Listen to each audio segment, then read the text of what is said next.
Oh my darling అనే Malayalam cinema Amazon ప్రైమ్లో తెలుగులో కూడా స్ట్రీమ్ అవుతుంది. ఈ సినిమా ఎలాగుందో ఈ వీడియోలో తెలుసుకుందాం. ఈ లోపల వీడియోని లైక్ చేసి ఛానల్ని సబ్స్క్రైబ్ చేసుకోకపోతే సబ్స్క్రైబ్ కూడా చేసుకోండి. ఈ సినిమా అంతా చూసిన తర్వాత నాకైతే ఈ సినిమాలో ఏం లేదనిపించింది. ముందుగా ఈ సినిమా స్టోరీ ఏంటంటే, జాబ్ లేని హీరోయిన్తో లవ్లో ఉంటాడు. అలా ఉండగా హీరోయిన్కి ప్రెగ్నెన్సీ వస్తుంది. హీరో జాబ్ వచ్చాక పెళ్లి చేసుకుంటానంటాడు. హీరోకి జాబ్ వస్తుంది, హీరోయిన్ పెళ్లి చేసుకుంటాడు. ఈ సినిమాలో ఇంట్రెస్ట్ క్రియేట్ చేయడానికి ఒక ఎలిమెంట్ కూడా లేదు. చాలా సింపుల్ గా ఉండే స్టోరీ లైన్, అంతే సింపుల్ గా ఉండే స్క్రీన్ ప్లే తప్ప ఇంకేం కనిపించవు ఈ సినిమాలో. ఇక దానికి తోడు సినిమాలో ఉన్న మెయిన్ క్యారెక్టర్లు అయితే సీరియస్ గా తీసుకోవాల్సిన విషయాన్ని కూడా చాలా సింపుల్ గా తీసుకుంటూ ఉంటారు. ప్రెగ్నెన్సీ వచ్చిందని కానీ, ఇంట్లో వాళ్ళకి తెలుస్తుందని కానీ, జాబ్ రావట్లేదని కానీ అస్సలు టెన్షన్ పడరు.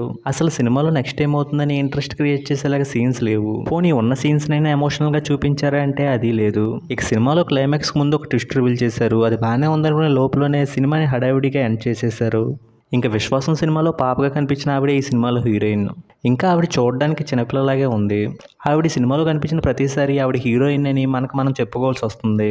దానికి తోడు ఈ సినిమాలో ఆ పాప లిప్ లాక్లు, రొమాన్స్ కూడా చేసేసింది. ఇంకా హీరోయిన్ స్టేజ్కి రాని ఆ పాపకి హీరోయిన్ క్యారెక్టర్స్ ఎందుకు ఇస్తున్నారో అసలు అర్థం కాలేదు. ఇక ఈ సినిమాలో సాంగ్స్, బ్యాక్గ్రౌండ్ స్కోర్ అయితే పర్వాలేదు అనిపించాయి.